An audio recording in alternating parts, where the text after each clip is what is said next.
और fuel adjustment charges 200 unit वालों की बजाय तमाम सार्फिन को मुआफ किए जाएं।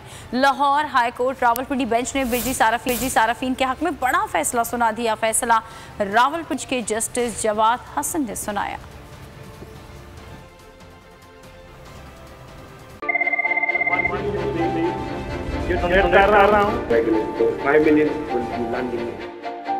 तारीख की सबसे बड़ी टेलीथॉन, पाकिस्तान के अंदर भी हमारे सारे लोग इसमें शिरकत करें और ख़ास तौर पर बैरून मुल्क पाकिस्तानी।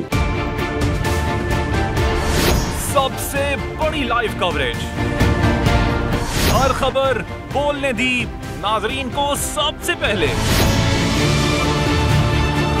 तोड़ दिए तमाम रिकॉर्ड्स, तारीख रकम कर दी, बोल एक बार फिर नंबर 1। सब्सक्राइब करें और बेल दबाएं ताकि कोई खबर रह न जाए।